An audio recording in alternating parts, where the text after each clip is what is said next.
पूरी दुनिया में इस टाइम केवल और केवल 4 ही ऐसे देश हैं जो 1200 केवी के ट्रांसफॉर्मर्स का प्रोडक्शन कर सकते हैं। ये देश है रशिया, चाइना, इटली और जापान। इवन यूएसए और साउथ कोरिया जैसे देश तक इतने ताकतवर ट्रांसफॉर्मर्स इंपोर्ट करते हैं। अभी तक भारत भी इन 4 देशों की लिस्ट में नहीं था, लेकिन अच्छी खबर जानने से पहले आपका ये जानना जरूरी है कि 1200 केवी के ये ट्रांसफॉर्मर्स इतने स्पेशल क्यों हैं और इनका असल में इस्तेमाल कहां पे होता है। तो ऐसे भीम का ट्रांसफॉर्मर्स को UHVAC यानी कि ultra high voltage alternating current transformers के नाम से जाना जाता है। ये 1200 केवी ट्रांसमिशन नेटवर्क का हिस्सा होते हैं, जिसके जरिए एक ही ट्रांसमिशन कॉरिडोर से लगभग 8000 मेगावाट तक बिजली ट्रांसफर की जा सकती है। इस एक ट्रांसफार्मर की कैपेसिटी लगभग 333 MVA है और अगर इसकी तुलना आम 100 kVA के डिस्ट्रीब्यूशन ट्रांसफार्मर से करें तो इसकी कैपेसिटी करीबन 3300 छोटे ट्रांसफार्मर्स के बराबर बैठती है। भारत खुद अभी तक ऐसे ट्रांसफार्मर्स नहीं बना सकता था और इसके लिए मोस्टली हम जापान और यूरोपियन देशों पर निर्भर थे। थैंक्स टू BHEL, जिसकी वजह से फाइनली भारत उन 4 से 5 देशों की लिस्ट में आ चुका है जो इतने शक्तिशाली ट्रांसफार्मर्स का प्रोडक्शन डोमेस्टिकली कर सकते हैं। 2 सालों की रिसर्च और डेवलपमेंट के बाद आखिरकार 1200 केवी का पहला ट्रांसफार्मर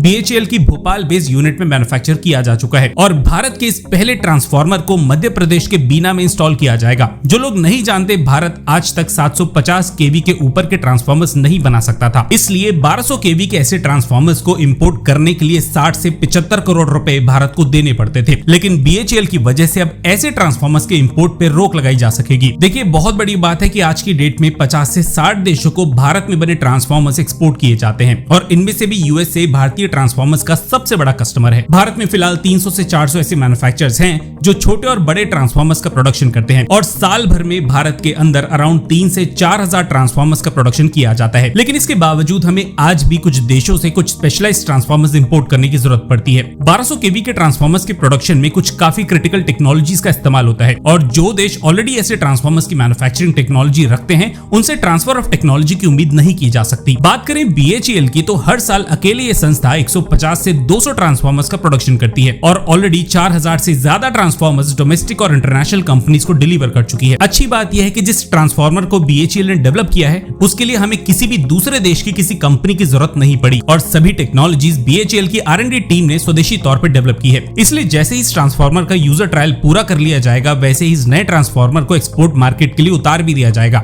और भारत को इसके लिए किसी भी एक्सपोर्ट लाइसेंस की जरूरत नहीं पड़ने वाली। मैन्युफैक्चरिंग कैपेसिटी के हिसाब से देखा जाए तो भारत ट्रांसफार्मर्स के प्रोडक्शन में आज पूरी दुनिया में तीसरे नंबर पे आता है। हालांकि इस मार्केट में भारत का शेयर कितना है इसके बारे में कह पाना थोड़ा सा मुश्किल है। भारत की इस डेवलपमेंट की वजह से वो देश ज्यादा खुश हैं जिनके पास अभी तक ऐसे ट्रांसफार्मर्स इंपोर्ट करने के कुछ गिने चुने ही ऑप्शंस थे। BHEL जैसी कंपनीज आज तक इस चीज को प्रूव करती आई है कि जब जब भारत ने किसी नई टेक्नोलॉजी में पैर जमाए हैं तब तब दुनिया के बड़े देश भारत की वजह से पीछे हटे हैं। आप भारतीय और अगर आप हमारी तरह मेक इन इंडिया पे गर्व करते हैं तो वीडियो को लाइक करने के बाद कमेंट सेक्शन में MII यानी मेक इन इंडिया लिखे बिना बिल्कुल भी मत जाइएगा। धन्यवाद। जय हिंद।